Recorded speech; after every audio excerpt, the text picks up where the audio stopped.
ठीक है, चलिए लॉ नंबर ए हो गया था, कौन सा? Law of conservation of mass. Second law हो गया था law of constant proportion, law 3 law of multiple proportion, law of multiple proportion,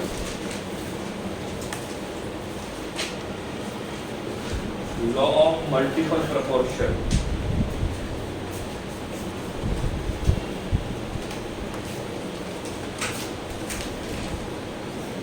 It is given by Dalton. First point लिख दो। It is given by Dalton.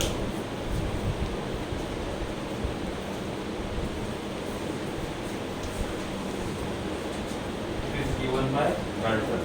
ठीक है? इधर done. Law of, देखो second law था law of constant proportion, third है law of multiple proportion. दोनों का मतलब क्या है वो देखते हैं पहले। इनका कहने का मतलब है कि यहाँ पे हमने सपोज कार्बन और हाइड्रोजन दोनों को यूज किया, कार्बन और हाइड्रोजन, सॉरी कार्बन और ऑक्सीजन, कार्बन और ऑक्सीजन, इन दोनों को यूज करके हमने दो मॉलिक्यूल्स बनाए। First one is carbon monoxide and second is carbon dioxide. तो कार्बन ऑक्सीजन दोनों को मिक्स करके हम कार्बन मोनोऑक्साइड भी बना सकते हैं, कार्बन डाइऑक्साइड भी बना सकते हैं। इसका मास कितना होगा? इसमें कार्बन का मास 12, ऑक्सीजन का 16, रेशियो क्या हुआ? 12:16। इसमें कार्बन मास 12, ऑक्सीजन 32। तो कोई भी दो एटम को यूज करके, कोई भी, मैं मतलब समझा तो फिर स्टेटमेंट लिख के दूंगा। कोई भी दो एटम को यूज करके आप एक से ज्यादा कंपाउंड बनाओ, एक से ज्यादा, 2, 3, 4, 5 कितने भी हो सकते हैं, ठीक है। इसका सिंपल रेशियो क्या होगा? 1:8, सॉरी ये बन जाएगा 6:8 और सिंपलीफाई करेंगे तो 3:4, सही है कलर, ठीक है। तो इसका सिंपल रेशियो क्या हुआ? 3:4। हम इसका सिंपल रेशियो करने की कोशिश करेंगे तो ये रहेगा 6:16 और सिंपलीफाई करेंगे तो 3:3, ठीक है। तो लॉ ऑफ मल्टीपल प्रोपोर्शन ये कहता है आप दो एटम्स को यूज करो या दो एलिमेंट्स को यूज करो, एलिमेंट्स बोलते हैं। एक एलिमेंट कार्बन है, दूसरा एलिमेंट ऑक्सीजन है, इनसे हमने दो मॉलिक्यूल बनाए, दो कंपाउंड बनाए। दोनों कंपाउंड में हमने उनके मास के रेशियो को कंपेयर किया। तो दोनों कंपाउंड में किसका मास कांस्टेंट है? कार्बन। यहाँ पे कार्बन का मास कितना है? 12। यहाँ पे मास कितना है? यहाँ पे उसका रेशियो क्या होगा? 3:4। यहाँ पे रेशियो क्या है? 3:8। तो दोनों मॉलिक्यूल में एक एटम का मास जो रहेगा वो कैसा रहेगा? कांस्टेंट। तो दूसरे एटम का मास कितना है? यहाँ पे 16 और यहाँ पे 32। तो 16 और 32 इनका सिंपल रेशियो क्या रहेगा? 1:2। तो जितना मास इसका है उसका डबल यहाँ पे है, सही है। तो ये लॉ ये कहता है अब दो एलिमेंट को कंबाइन करो, एक से ज्यादा मॉलिक्यूल को बनाओ, एक एलिमेंट का मास कांस्टेंट रखो, तो दूसरे एलिमेंट का जो मास रहेगा वो उसके मल्टीपल प्रोपोर्शन में रहेगा। मल्टीपल प्रोपोर्शन में मतलब इसका 16 है तो इसका कितना रहेगा? 30। इसका 16 है तो उसका 8 भी हो सकता है, मतलब वो होना चाहिए मल्टीपल रेशियो में, या तो उससे डबल हो सकता है, या तो उसके ट्रिपल हो सकता है, या तो उसका हाफ भी हो सकता है, ठीक है। ये हमको कहता है लॉ ऑफ मल्टीपल प्रोपोर्शन, ठीक है। दूसरा example, suppose I am taking here nitrogen and oxygen. Suppose I am taking here nitrogen and oxygen. ठीक है? What is the atomic mass of nitrogen? 14. And what is the atomic mass of oxygen? 16. Okay, that's clear. Okay, now if I combine nitrogen and oxygen, so there are many possibilities. I am writing only two simple molecules. First molecule is NO and second molecule is NO2. तो ये कहता है ना, आप दो element को combine करो और एक से ज्यादा कंपाउंड बनाओ। कितने कंपाउंड बन गए? दो कोई सोचते, ठीक है। In this molecule the mass of nitrogen is 14 and mass of oxygen is 16. In this compound the mass of nitrogen is 14 and mass of oxygen is 32. तो ये लॉ ये कहता है किसी एक एटम का मास कांस्टेंट रखो। जैसे यहाँ पे किसका है? नाइट्रोजन का कितना है? 14 और यहाँ पे भी 14। तो दूसरे का जो मास रहेगा वो उसके मल्टीपल प्रोपोर्शन पे रहेगा। मल्टीपल मतलब डबल, ट्रिपल, क्वार्टर या तो हाफ रहेगा। तो यहाँ पे नाइट्रोजन ऑक्सीजन का मास कितना है? 60। यहाँ पे कितना है? 22। तो इसको बोल सकते हो उसके मल्टीपल प्रोपोर्शन में है। तो 60 को 32 करने के लिए किससे मल्टीप्लाई करना होगा? 2 से। यहाँ पे इसका मास कितना था? 60 को 32 करना होगा तो किससे मल्टीप्लाई करेंगे? 2। क्या मतलब हुआ इसका? सिंपल मतलब क्या हुआ स्टेटमेंट? इसका स्टेटमेंट क्या लिखेंगे? दो एलिमेंट्स को कंबाइन करो और एक से ज्यादा कंपाउंड को बनाओ। कैसे? जिसमें एक एलिमेंट का एटॉमिक मास कैसा रहेगा? कांस्टेंट। तो दूसरे एलिमेंट के एटॉमिक मास को आप कंपेयर करोगे तो वो कैसा रहेगा? उसके मल्टीपल प्रोपोर्शन में रहेगा। Next example, sulphur and oxygen. Sulphur atomic mass is 32 and oxygen is 60. Sulphur and oxygen दोनों को कंबाइन करेंगे, कितने कंपाउंड मिलेंगे? एक से ज्यादा। 2 हो सकता है, 3 हो सकता है, 4 हो सकता है, 5 हो सकता है। यहाँ मुझे मिला SO, दूसरा मुझे मिला SO2 एंड तीसरा मुझे मिला SO3। क्लियर है? Here the mass of sulfur is 32, oxygen is 16. Here mass of sulfur is 32, oxygen is 32. Here mass of sulfur is 32 and oxygen is 14. Clear है? क्या हुआ? 2 एलिमेंट्स को कंबाइन किया, एक से ज्यादा कंपाउंड्स को बनाया, उनमें से किसी एक का मास क्या होना चाहिए? कांस्टेंट। ठीक है। अब एक का मास कितना है? 32, यहाँ पे 32 और यहाँ पे 32। तो ये इसके मल्टीपल रेशियो में है, मल्टीप्लाइड बाय 2। ये इसके मल्टीपल रेशियो में है, मल्टीप्लाइड बाय 3। ठीक है। तो ऐसा नहीं, उन्होंने बोला है कि एक एटम का मास आपको कांस्टेंट रखना है, एक एटम का, और दूसरे का मास चेंज करना है। ठीक है। तो आपने सल्फर का मास यहाँ पे कांस्टेंट रखा और ऑक्सीजन का मास जो रहेगा वो सिंपल रेशियो में है, और ये बताने का काम करता है लॉ ऑफ मल्टीपल प्रोपोर्शन। एक बार देख लो क्या समझा है वो समझ लो, कुछ टॉपिक में लिखना नहीं। अंडरस्टैंडिंग इज इम्पोर्टेंट, इनसे कॉपी में कुछ लिखा होगा।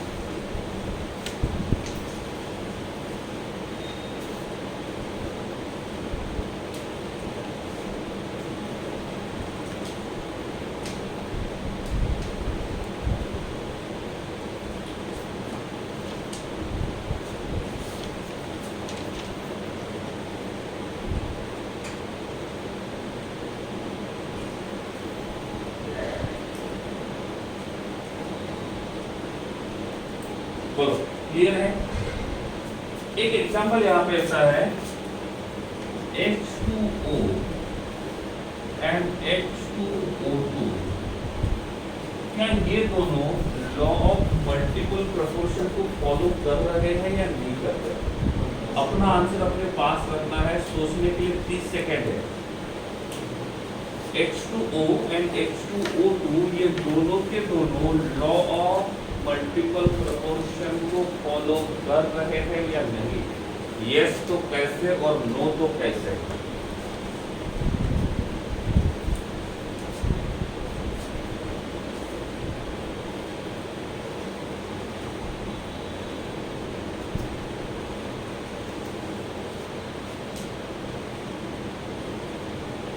कितने लोगों को लगता है कि ये दोनों लॉ ऑफ मल्टीपल प्रोपोर्शन को फॉलो करेंगे? सबको लगता है? Hands down. कैसे पता चला? ये रहेगा 2 और ये रहेगा 6। दिस विल बी 2 यहाँ पे इनका सेम है और इन दोनों को कंपेयर करेंगे तो दिस इज मल्टीपल ऑफ 2 है और इसलिए हमने उसको बोला है मल्टीपल प्रोपोर्शन। तो यहाँ पे जो रेशियो है उसके कंपेयर में इसका रेशियो उसके मल्टीपल में होगा। 2, 3, 4, 5 कुछ भी हो सकता है and this is called as law of multiple proportion. जो समझा है लॉ के हिसाब से अपनी लैंग्वेज में लिख देना है स्टेटमेंट, उसके बाद बताता हूँ। तो जो आपको समझा इस लॉ का मतलब क्या होता है वो लिखना है। 1 मिनट का समय आपके पास है। ओन वर्ड्स में लिखो, वो आपके समझने के लिए। एग्जाम में लिखने के लिए स्टेटमेंट बाद में बताता हूँ। In any language you can write, any language.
बैठ जाओ, आप लोग खड़े हो।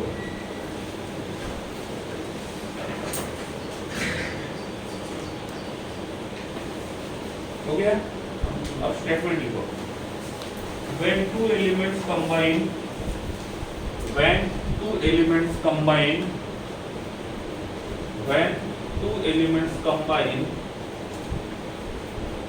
to form more than one compound,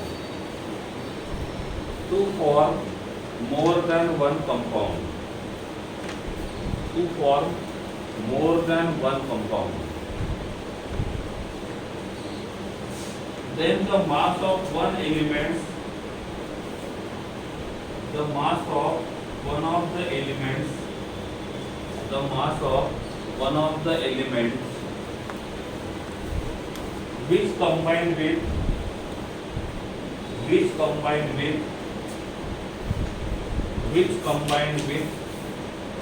a fixed mass of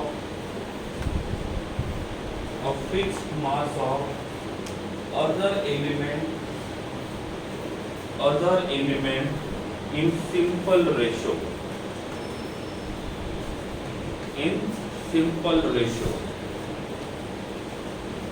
Example 1, carbon and oxygen. ऐसे लिखो, कार्बन एंड ऑक्सीजन कितने कंपाउंड बनाए? कौन से? CO and CO2। लिखो CO एंड CO2। याद ध्यान दो, CO एंड CO दोनों डिफरेंट है। इसको बोलते हैं कार्बन मोनोऑक्साइड, इसको बोलते हैं कोबाल्ट। क्या बोलते हैं? लिखना प्रॉपरली है। अदरवाइज आपका आंसर गलत हो सकता है। आपने CU ऐसा लिखा है, इसको कॉपर बोलेंगे। आपने C और U ऐसा लिखा है, इसको कार्बन और यूरेनियम बोलेंगे। तो ऐसा नहीं कि आपने लिखा हो सही हो, लिखना प्रॉपरली होना चाहिए। H2O वो होता है जो ऐसा रहेगा, ये आप ऐसा लिखोगे तो ये H20 कहा जाएगा, H2O नहीं कहा जाएगा। आपको इसके पहले कैसे पता है वो मुझे नहीं पता, लेकिन अभी के हिसाब से ये गलत है। तो आपको ऐसा नहीं लिखना है, आपको स्पेसिफाई करना है कि रियल में उसका नाम क्या रहेगा। ठीक है, CO2 है तो ये CO2 ऐसा है, CO2 ऐसा नहीं है, ये गलत है। इसको हम लोग कोवर्ट मानते हैं, और चेक करने के टाइम पे कोवर्ट मान ही चेक करेंगे, भले आपका आंसर सही क्यों ना हो। फिर ये मत बोलना कि सर इसका आंसर पे मार्क्स क्यों नहीं मिले। तो अब वो वक्त आ गया है सिंबल को प्रॉपरली यूज करो, जिसका सिंबल है उसी को NH3 लिखना है। So this is NH3 not NH3। चले और नीचे, दिस इज द रिप्रेजेंटेशन, ध्यान रखना है इसकी तरफ। ठीक है, तो ये है carbon monoxide and second is carbon dioxide. ये रेशो लिख देना और उसके बाद में लिख देना फॉलोअर्स, मतलब ये लॉ को फॉलो करेगा।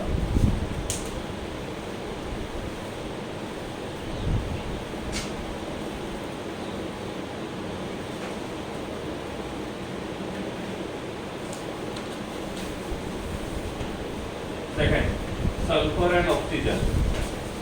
नाइट्रोजन ऑक्सीजन को छोड़ दो के बाद में सल्फर एंड ऑक्सीजन कितने कंपाउंड बनाएगा? कौन से SO, SO2 एंड SO3। उसको सॉल्व करो।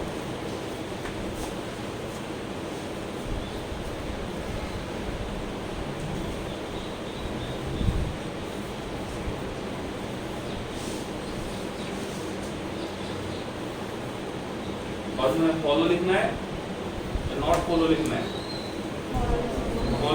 फॉलो करेगा, ठीक है। थर्ड एग्जांपल,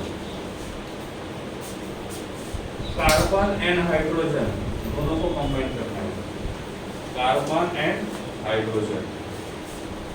ठीक है, दो मॉलिक्यूल्स बनेंगे, पहला बनेगा CH4 और दूसरा रहेगा C2H6।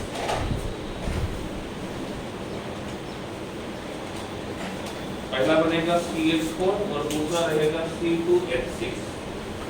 ये बताना है ये फॉलो करेगा कि नहीं करेगा, और अपना आंसर अपने पास ही रखना है, कॉपी में आंसर दिखना चाहिए।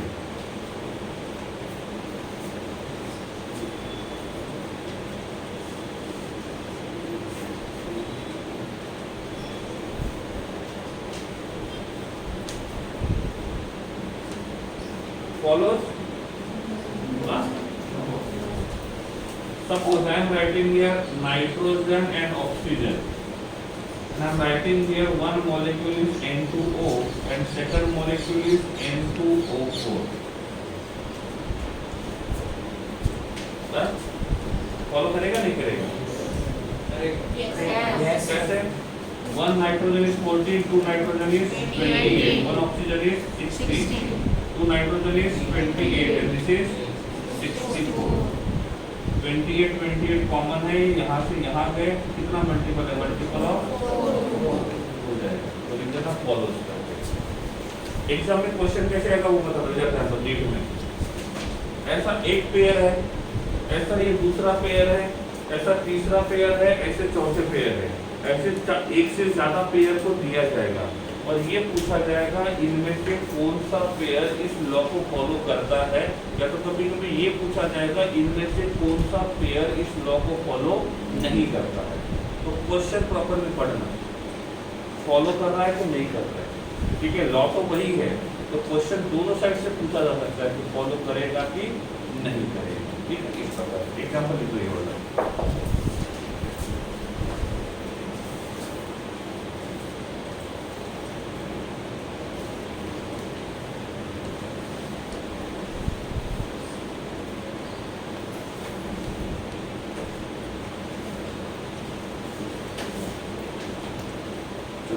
इस लॉ से रिलेटेड कोई क्वेरी पे डाउट है तो बोल दो, इस लॉ के बारे में कुछ नहीं समझा तो बोल दो।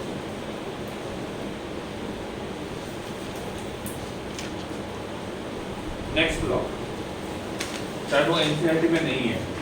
Law of reciprocal proportion,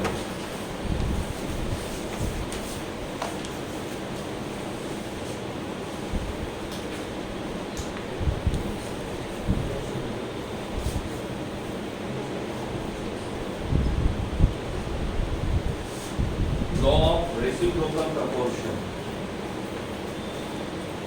practice का नाम Victor. Law of reciprocal proportion,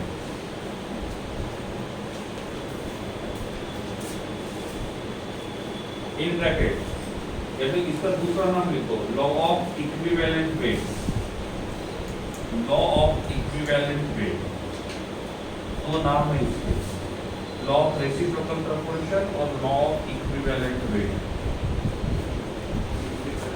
equivalent weight, equivalent weight,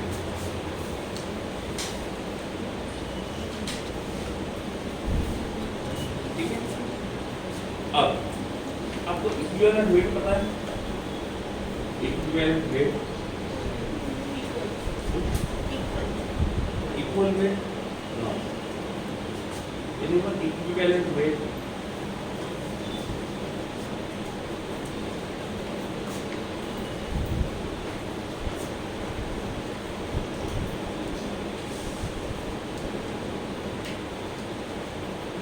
formula है molecular weight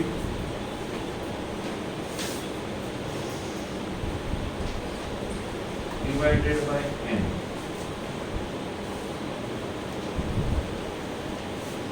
molecular weight divided by n, इधर जान तो बाद में लिखना, पहले समझ लो क्या है, ठीक है।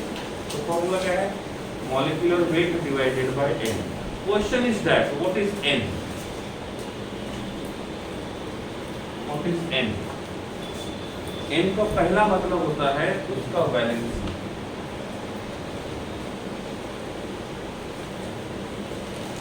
ठीक है। इसका दूसरा मतलब आता है नंबर ऑफ इलेक्ट्रॉन ट्रांसफर, और वैलेंसी दोनों एक ही है, number of electron transfer, number of electron transfer. Otherwise number of s plus ion given, number of s plus ion transfer। Otherwise उसका मतलब होता है number of OH minus ion transfer,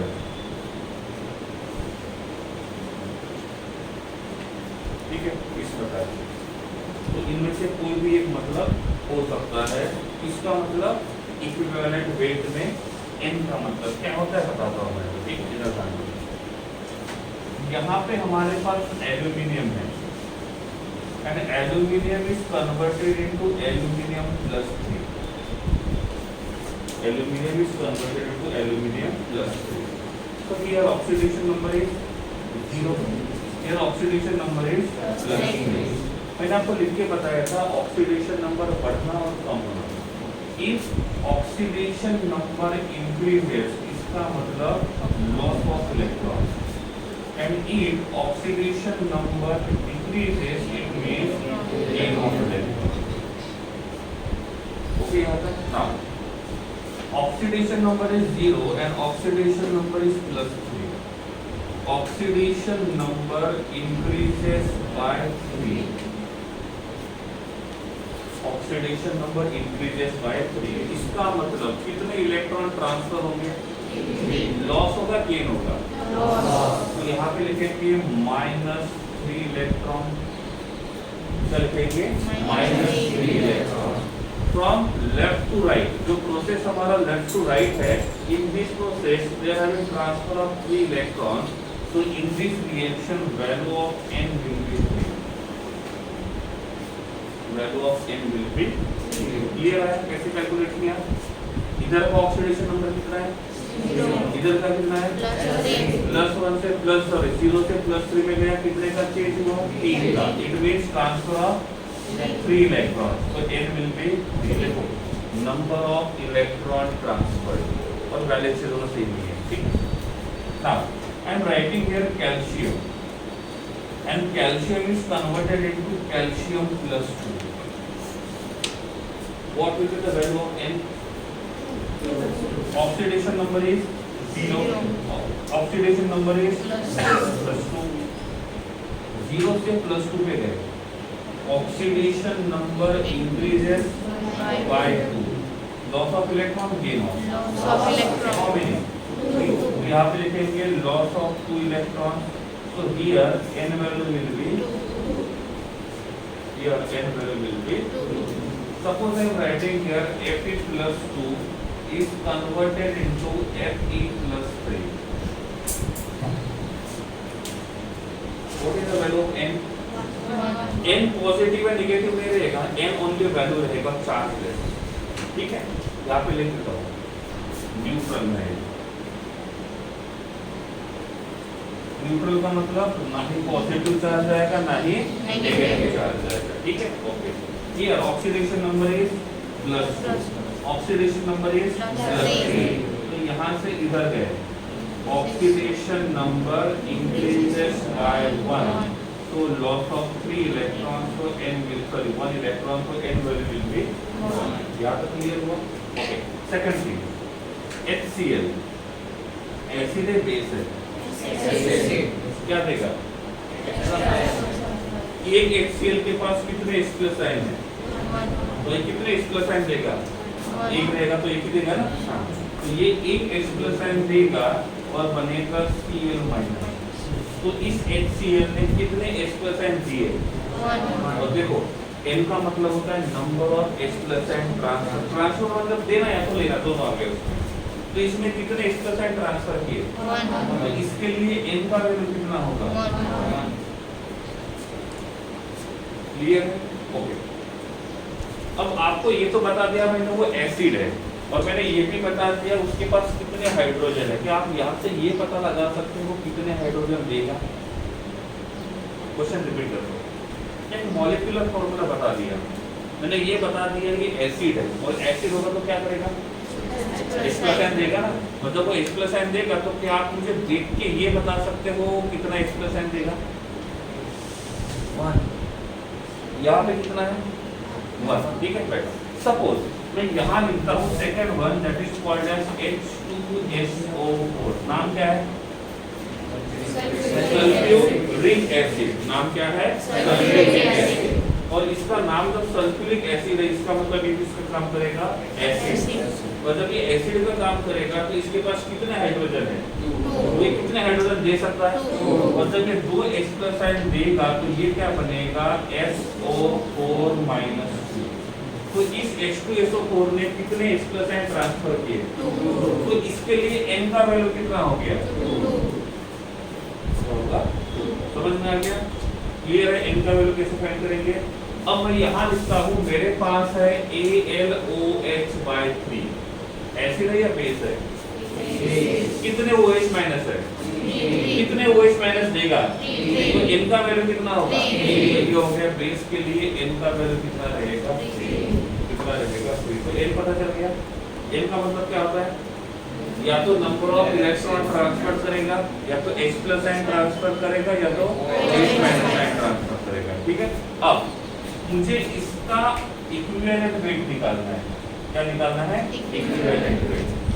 अभी के लिए मैंने इसका मॉलिक्यूलर वेट कंसीडर किया है x. कितना कंसीडर किया है?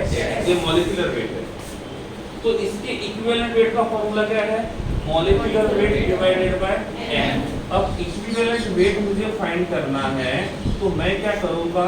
x डिवाइडेड बाय n का वैल्यू कितना है? 1. तो डिवाइडेड बाय 1 करेंगे तो आंसर कितना आएगा? x. समझ में आ गया? तो इसका इक्विवेलेंट वेट और मॉलिक्यूलर वेट दोनों कैसे है? सेम. x को हमने क्या माना था? मॉलिक्यूलर वेट माना था ना. अब यहाँ पे जो H2SO4 है, इसका मॉलिक्यूलर वेट मानता हूँ y. इसका मानता हूँ y. समझ में आ रहा है? y क्या है? इसका एसिड है, बेस है. H+ आयन देगा, OH- आयन. कितने H+ आयन देगा? n का वैल्यू कितना होगा? मॉलिक्यूलर वेट कितना है? y. तो अब क्या फाइंड करेंगे? Equivalent weight. फॉर्मूला क्या है? Molecular weight divided by n. Molecular weight कितना है? y. कैलकुलेट कर सकते के y का वैल्यू कितना होगा फिलहाल हम लोग इमेजिन करते हैं, एक साथ सब कुछ मिक्स नहीं करेंगे, कंफ्यूजन बढ़ेगा। डिवाइडेड बाय n का वैल्यू कितना है 2, तो y/2, तो ये रहेगा उसका इक्विवेलेंट वेट किसका, समझ में आ गया। अब मैं आता हूँ इसके तरफ। अब मैंने बोला इसका मॉलिक्यूलर वेट z है, तो मैंने पूछा what is z, molecular weight किसका AOH/3 का। एसिड है बेस है, H प्लस n देगा OH, कितने देगा 3, n का वैल्यू 3, समझ में आ गया। तो अब मुझे फाइंड करना है उसका इक्विवेलेंट वेट Z/3, समझ में आ रहा है। अब यहाँ पे जो एल्यूमिनियम है इसका एटॉमिक वेट मैंने यहाँ लिखा है स्मॉल a, क्या लिखा है स्मॉल a, ये इसका एटॉमिक वेट है। तो अब मुझे फाइंड करना है इसका इक्विवेलेंट वेट कितना होगा, क्या आएगा A/3। कैसे पता चला आपको, क्योंकि यहाँ पे n का वैल्यू कितना है 3, तो यहाँ पे रहेगा A/3, क्लियर है। ओके, अब मैं आता हूँ इस क्वेश्चन की तरफ। आपका नाम क्या है, रुद्र। ओके, तो इसका मॉलिक्यूलर मास लेते हैं हम लोग R, कितना लेते हैं R, और मुझे फाइंड करना है इसका इक्विवेलेंट वेट क्या होगा R/1/1। समझा नहीं समझा, देखो फिर टॉपिक का नाम लिख देना, इक्विवेलेंट वेट रूल के ऊपर बाद में आते हैं, एक बॉक्स करके लिख देना उसके अंदर, मतलब ये उससे रिलेटेड है लेकिन फिलहाल वो टॉपिक नहीं है हमारा। एक बॉक्स करके लिख देना इक्विवेलेंट वेट करके, ये उसका फॉर्मूला और ये n का मतलब सब कुछ। यहाँ पे x y z a b c d r दी जा रहा हाइपोथेटिकल वैल्यू, एग्जाम में आपको एक रियल वैल्यू यूज करने होंगे। और रियल वैल्यू यूज करने के लिए सबका एटॉमिक वेट पता होना चाहिए, क्योंकि मैंने लिखवा के दिया था आपको स्क्रीन शेयर करके, 1 से लेकर 20 का atomic weight, atomic mass number वही है, atomic weight and atomic mass both are same chemistry में।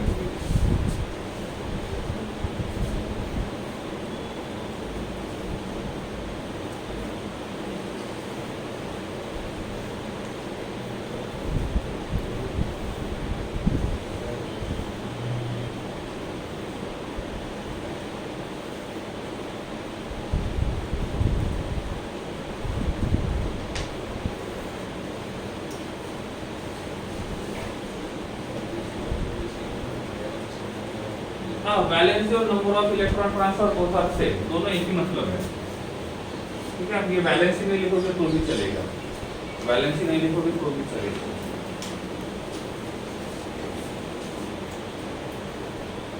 घर जाके करना क्या है, कुछ नहीं करना है, जो स्कूल में पढ़े हैं उसके ऊपर रीड करो, समझने की कोशिश करो, सर ने ऐसा बताया था इसका मतलब ये होता है, समझ में नहीं आता है बाजू में पेंसिल से क्वेश्चन मार्क कर दो, दूसरे दिन आके पूछ लेना है, कहीं और भागने की जरूरत नहीं है।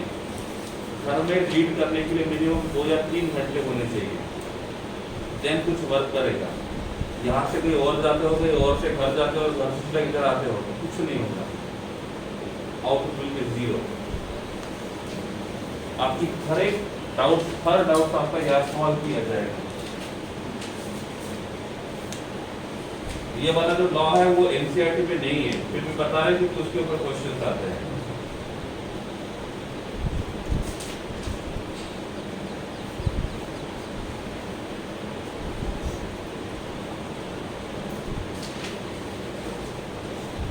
ठीक है, हो गया लिख के, और लिख के हो गया, ओके ठीक है। चलिए, अब ये तो हाइपोथेटिकल वैल्यूज के साथ थे ना, अब रियल वाले क्वेश्चन सॉल्व करते हैं कि रियल में क्वेश्चन कैसे आएगा। नंबर 1, यहाँ पे लिखा हुआ है HCl और आपको पूछा है HCl का इक्विवेलेंट वेट कितना रहेगा। 40 सेकंड का टाइम आपके पास है। इक्विवेलेंट वेट ऑफ HCl, ये तो हाइपोथेटिकल वैल्यूज थे ABCD XYZ, अब रियल वैल्यूज यूज करना है। तो पहले आपको क्या करना पड़ेगा, HCl का atomic molecular weight molecular mass both are same, तो HCl का मॉलिक्यूलर मास कैसे फाइंड करोगे, कितने हाइड्रोजन है? तो लिखेंगे 1 into हाइड्रोजन। ये तो मैंने पढ़ाया था, फिर रिपीट कर रहा हूँ, काम आ रहा है इसलिए, ठीक है।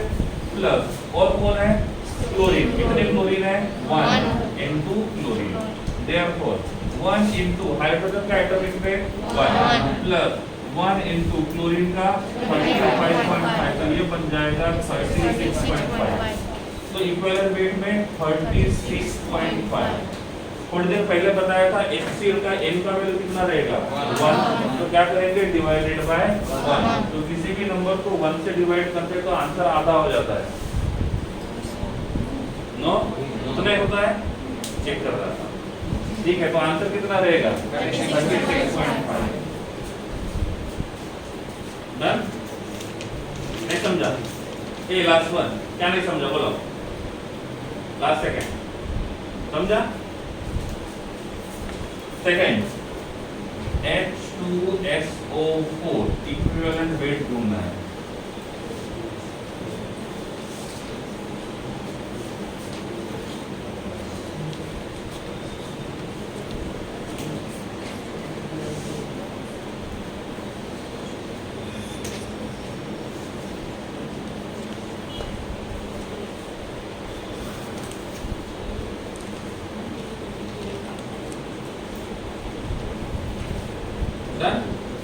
H2SO4 का मॉलिक्यूलर मास कितना है?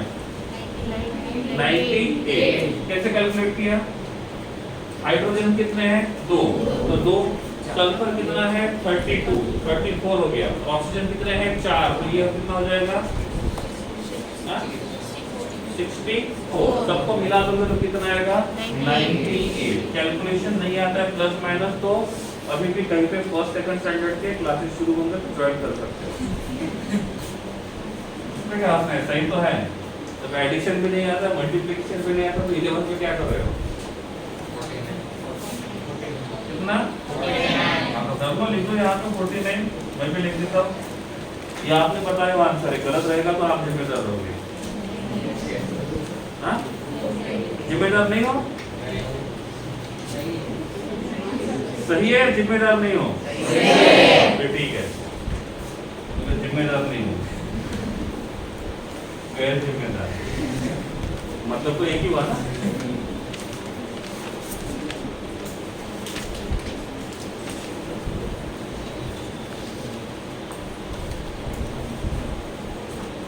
H3PO4 सॉल्व आपको ही करना है।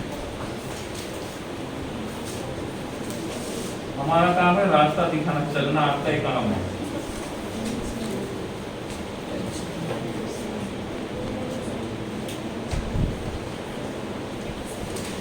खाना बना के भी दो, स्कूल से खाना खिला के भी दो, ये नहीं चलेगा। खाना बना के देंगे, खाना आपको ही पड़ेगा।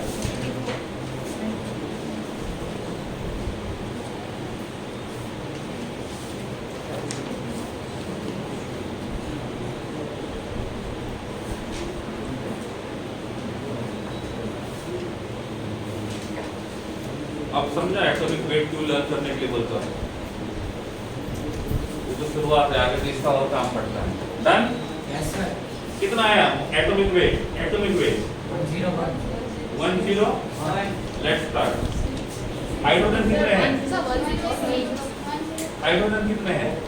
3 into हाइड्रोजन। ये फर्स्ट टाइम के वालों के लिए, जिनको अभी भी कैलकुलेट करना नहीं आता उनके लिए, जो 11th में है ये फर्स्ट में है, plus 1 into phosphorus, E for into, उसके बाद 4 into ऑक्सीजन, ये 0 नहीं ऑक्सीजन है, 3 into 1, सही है, प्लस 1 into 31 प्लस 4 into 60। ये कितना आता है? ये कितना आएगा? 31। ये कितना आएगा? 64। मिलाना आता है? कितना आता है? पक्का? गड़बड़ कहाँ पे हो गई थी? आप 100 के ऊपर चले गए थे ना, तो आपको लग रहा था सेंचुरी करेंगे तो अच्छा लगेगा, एक रिकॉर्ड हमारे नाम आ जाएगा, ऐसा है? गलत का रिकॉर्ड आ गया। कितने लोगों का इतना ही आंसर था? आवाज बहुमत का नहीं आया था, लघुमत का आया था। ठीक है, कितना आएगा 98 डिवाइडेड बाय, कैसे करोगे वो आपको पता है, मुझे नहीं पता। ठीक है, next number 4 ALOH/3।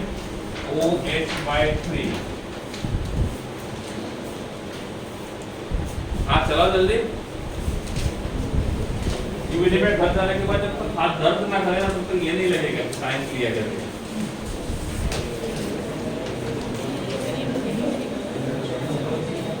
ALOH/3 aluminium trihydroxide.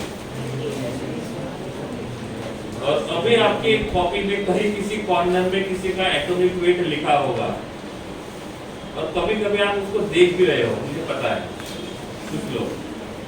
अभी चलेगा 1-2 दिन, बाद में पेज ही गायब हो जाएगा। कैसे? फाड़ देंगे हम उसको। ठीक है, कॉपी के पेजेस फाड़ने में हम कोई शर्म नहीं रखते, इजीली कट हो जाता है। आपको लगता है कि आपकी कॉपी का पेज नहीं कट होना चाहिए तो ऐसे काम नहीं करते हैं।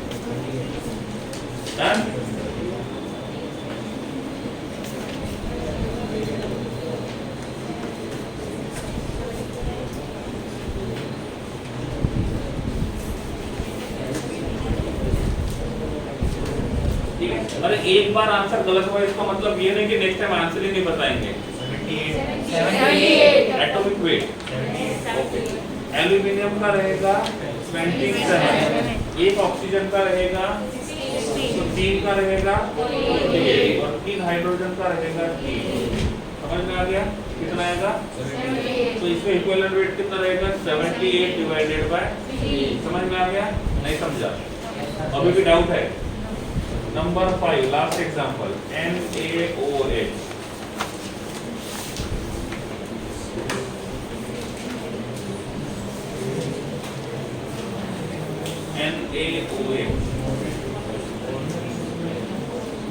देखो एटॉमिक वेट में एक ट्रिक याद रख सकते हो। कौन सी?